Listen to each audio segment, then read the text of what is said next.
అందరికీ నమస్తే. మున్సిపాలిటీస్ పాలక మండలి టైం అయిపోవచ్చింది. నెక్స్ట్ ఇయర్ జనవరి 20కి మున్సిపల్ కార్పొరేషన్స్ అండ్ మున్సిపల్ కార్పొరేషన్స్లో ఉండే కార్పొరేటర్ల పదవీకాలం అయిపోతుంది. తర్వాత మున్సిపాలిటీస్లో ఉండే కౌన్సిలర్ల పదవీకాలం కూడా అయిపోతుంది.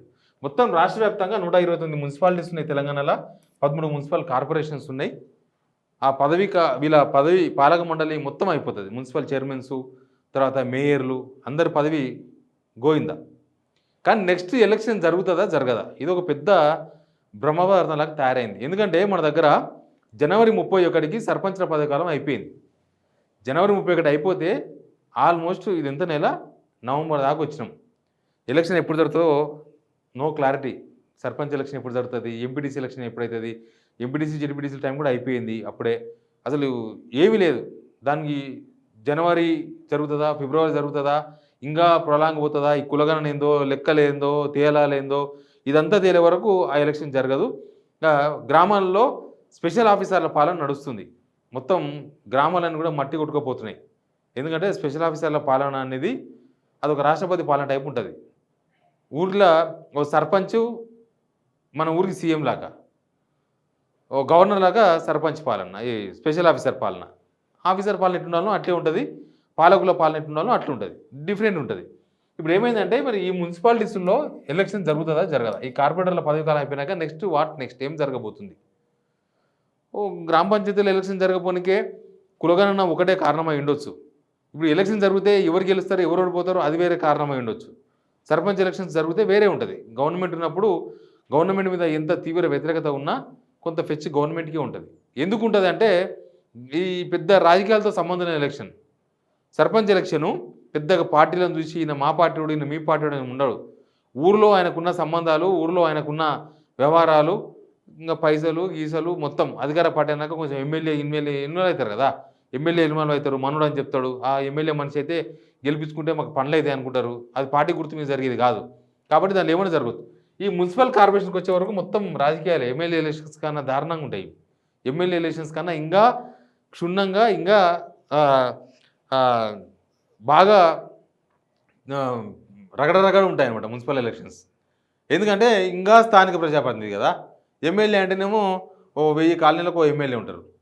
కానీ ఈడ ఓ 100 కాలనీలకో, లేకపోతే ఇంకా తక్కువ కాలనీలకో, 6 కాలనీలకో 7 కాలనీలకో ఒక కార్పొరేటర్ ఉంటాడు. అయితే ఇప్పుడు హైదరాబాద్ చుట్టూ ఏమవుతుందంటే, హైదరాబాద్ చుట్టూ ఒక 51 విలేజెస్ తీసుకుపోయి ఒక 13 మున్సిపాలిటీస్లో మర్జీ చేసే ప్రయత్నాలు నడుస్తున్నాయి. ప్లస్ ఇప్పుడున్న హైదరాబాద్ చుట్టూ ఉన్న మున్సిపల్ కార్పొరేషన్స్ అవన్నీ తీసుకొచ్చి జీహెచ్ఎంసీలో కలుపుతారు. బడంగపేట కావచ్చు, లేకపోతే బండ్లగూడ కావచ్చు, ఇట్లాంటివన్నీ ఈ చుట్టుపక్కల ఉన్న 4-5 మున్సిపల్ కార్పొరేషన్స్ మొత్తం తీసుకొచ్చి జీహెచ్ఎంసీలో కలుపుతారు. జీహెచ్ఎంసీని 4 భాగాలు చేస్తారు. ఏదో పెద్ద స్టడీ ఉంది దీని వెనుక. జీహెచ్ఎంసీ ఎలక్షన్స్ ఇప్పుడు లేవు, 2026లో ఉంటాయి, 2026 జనవరిలో ఉంటాయి. మరి జీహెచ్ఎంసీ ఎలక్షన్స్ వరకు ఈ మున్సిపల్ ఎలక్షన్స్ ఇంకేముండవా? వాళ్ళు మున్సిపాలిటీల్లో కలపాలంటే ఇప్పుడు హైదరాబాదు చుట్టూ ఉన్నాయి కనుక ఒకవేళ మున్సిపల్ కార్పొరేషన్స్ కలిపితే ఇప్పుడు ఎలక్షన్ ఉండదు. నెక్స్ట్ మరి 2026 జనవరి దాకా ఆగాల్సి వస్తుంది. ఒకవేళ ఇక్కడ ఎలక్షన్ జరగకపోతే మరి మిగతా రాష్ట్రంలో ఉన్న ఈ హైదరాబాద్ చుట్టూ ఉన్న మున్సిపల్ కార్పొరేషన్ కాకుండా మిగతా మున్సిపల్ కార్పొరేషన్స్ మున్సిపాలిటీస్లో ఎలక్షన్ జరుగుతుందా? ఇది పక్తు రాజకీయ ఎలక్షన్. మున్సిపల్ కార్పొరేషన్స్ మున్సిపల్ అనేది రాజకీయాలు, పార్టీ గుర్తుల మీద జరుగుతుంది, బాగా రప్చర్ రాజకీయాల మీద జరుగుతుంది. కాబట్టి అక్కడ ఎలక్షన్ జరుగుతుందా అనేది ఒక పాయింట్. ఇక్కడ ఇప్పుడు ప్రభుత్వం పనిచేస్తున్న తీరు, లేకపోతే 1 సంవత్సరం పరిపాలన మీద జనాలకున్న అభిప్రాయం, ఇవన్నీ కూడా రిఫ్లెక్ట్ అవుతుంది దాని మీద. వీళ్ళు ఇచ్చిన హామీలు అమలు చేయడం, లేకపోతే అభివృద్ధి సంక్షేమ పథకాలు, వీళ్ళు పరిపాలన, అవన్నీ కూడా దాని మీద ప్రభావం చూపిస్తాయి ఎలక్షన్స్ మీద. కాబట్టి మరి ఎలక్షన్ ఇప్పుడు జరుగుతారా జరగదు? ప్రభుత్వానికి అనుకూలంగా ఉన్నప్పుడు ఎలక్షన్ జరుగుతాయి. ఇట్లాంటివి ఏ ప్రభుత్వం ఉన్నా సర్పంచ్ ఎలక్షన్స్ లేకపోతే ఇట్లాంటివి కూడా వాళ్ళకు అనుకూలంగా ఉన్నప్పుడు వాతావరణం చూసి చేస్తారు. వాళ్ళకు వ్యతిరేక పవనాలు వీస్తున్నాయంటే ఆ ఎలక్షన్ జరగదు, వాయిదా పడుతుంది. మరి ఇప్పటికే సర్పంచ్ ఎలక్షన్స్ లేక దాదాపు 11 నెలల నుంచి స్పెషల్ ఆఫీసర్ల పాలనలో పరిస్థితులు ఏం బాగా లేకుండా పోయినాయి.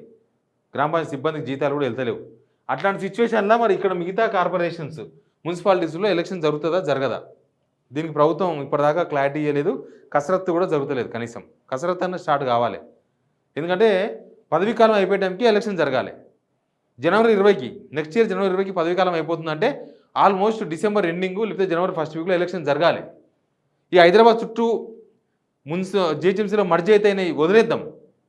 మిగతా నేను చెప్పేది అవి కాకుండా బయట ఉన్నాయి, మొత్తం మున్సిపాలిటీస్ ఉన్నాయి కదా, మున్సిపల్ కార్పొరేషన్స్ ఉన్నాయి, నిజామాబాద్, కరీంనగర్, ఇవన్నీ వరంగల్ మున్సిపల్ కార్పొరేషన్ ఇవన్నీ ఉన్నాయి, మున్సిపాలిటీస్ చాలా ఉన్నాయి.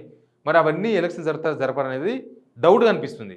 ఎందుకు డౌట్గా అనిపిస్తుంది అంటే ఇప్పటిదాకా కసరత్తు లేదు, ప్లస్ ప్రభుత్వం మీద జనాలకు ఎట్లాంటి అభిప్రాయం ఉందో అని భయపడుతున్నారు, అధికార పార్టీ భయపడుతున్నది. ఎట్లా ఉంటుందో ఏమో ఎలక్షన్ వస్తే. ఇప్పటిదాకా ఈ సంవత్సరంలో ఒక ఎలక్షన్ కూడా వీళ్ళేమీ ఫేస్ చేయలేదు, జస్ట్ గెలిచిండ్రు.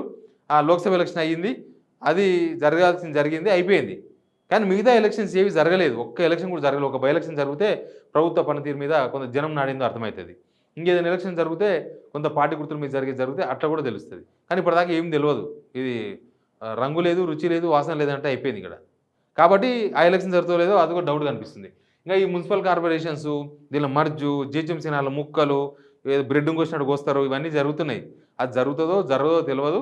ఒకవేళ జరిగితే జిహెచ్ఎంసీ ఎలక్షన్ జరిగేటప్పటికి సంవత్సరం కాలం పాటు అసలు ఈ దగ్గరలో ఉన్న మున్సిపల్ కార్పొరేషన్స్లో కార్పొరేటర్లు ఉండరు, అసలు ఎలక్షన్ జరగదు. ఇంకా కార్పొరేటర్ లేకపోతే ఇంకెంత దారుణంగా ఉంటుందో. ఇప్పటికే మొన్న వానకు పాడైన రోడ్లకు ఎవడు వేసుకోలేడు, మొత్తం చెత్త ఎక్కడక్కడ చెత్తలు పెరిగిపోయినాయి, రోడ్లన్నీ గుంతలు అయిపోయినాయి. ఇంకా ఇప్పుడు కొంతమంది మేయర్లు పదవీకాలం అయిపోయే టైం వచ్చింది కదా, కాబట్టి ఇప్పుడు ఉరుకులాడి శంకుస్థాపనలు చేస్తున్నారు. ఇన్ని రోజులు ఏం చేసినారో తెలియదు, 5 ఏళ్ళు ఏం చేసినారో వీళ్ళు. కనీసం వీళ్ళ గవర్నమెంట్ చాలామంది ఇప్పుడు ఏమైందంటే బీఆర్ఎస్లో మేయర్గా ఉన్న చాలామంది కాంగ్రెస్కి వచ్చేసిండ్రు. అధికార పార్టీ వచ్చినాక కొంతమంది జాయిన్ అయినరు, కొంతమంది అవిశ్వాసం పెట్టేసి కొత్త వాళ్ళని తీసుకున్నారు. వాళ్ళంతా ఇప్పుడు శంకుస్థాపనలు చేసే పనిలో చాలా బిజీగా ఉన్నారు. ఫండ్స్ ఉన్నా లేకపోయినా, కాంట్రాక్టర్ అయినా లేకపోయినా, కాంట్రాక్ట్ ఇచ్చినా లేకపోయినా శంకుస్థాపన చేసి వదిలేస్తే మన శిలాపాలకం మీద మన పేరు ఉంటుంది. రేపు ఎవరో వచ్చి రోడ్డు వేసినా నా పేరే ఉంటుంది శిలాపాలకం మీద చెప్పడానికి ఒక ప్రయత్నం నడుస్తుంది. రాష్ట్ర వ్యాప్తంగా నడుస్తున్నాయి ఇట్లాంటి శంకుస్థాపనలు, ఇవన్నీ నడుస్తున్నాయి, హడావిడి నడుస్తుంది. కాకపోతే ఎలక్షన్ మాత్రం లేదు. ఎలక్షన్ ఒకవేళ మున్సిపల్ కార్పొరేషన్స్ జిహెచ్ఎంసీలో విలీనం చెయ్యరు అనుకుంటే బహుశా ఎలక్షన్ జరగవచ్చు. కానీ ఇప్పుడు ఎలక్షన్ పెట్టే పరిస్థితి, హైదరాబాద్ సరౌండింగ్ ఎలక్షన్ పెడితే ఏమవుతుంది అందరికీ తెలిసి ఏమవుతుందో. హైదరాబాద్ ముఖ్యంగా చుట్టుపక్కల వాతావరణం తర్వాత కానీ హైదరాబాద్ చుట్టుపక్కల అయితే ఇప్పుడు ఎలక్షన్ పెడితే చాలా దారుణమైన ఫలితాలు వస్తాయేమో అన్న ఒక చర్చ రాజకీయాల్లో కాదు కాంగ్రెస్ పార్టీలోనే ఉంది. వాళ్ళే అనుమానాస్పదంగా ఉన్నారు. ఎందుకంటే మూసీ కూలగొట్టడాలు, హైడ్రా కూలగొట్టడాలు ఇవన్నీ కూడా రిఫ్లెక్ట్గా అవుతాయి. ఇవన్నీ మిగతా జిల్లాల్లో కూడా ప్రభావం పడుతుందన్న ఒక భయం అధికార పార్టీలో ఉంది. కాబట్టి సర్పంచ్ ఎలక్షన్స్ రాగానే ఈ మున్సిపల్ ఎలక్షన్స్ కూడా మొత్తం మూసి పెడతారేమో. ఇక మళ్ళీ ఎప్పుడు మంచి కాలం వస్తుందో, ఎప్పుడు మున్సిపల్ ఎలక్షన్ జరుగుతావో ఏమో తెలియదు. బట్ గవర్నమెంట్లో మాత్రం దాని చర్చలు కానీ, కసరత్తు కానీ, దానికి సంబంధించిన వ్యవహారాలు ఏమీ లేవు. కాబట్టి ఎలక్షన్ జరిగేది అనుమానంగా కనిపిస్తుంది. Please subscribe signal TV.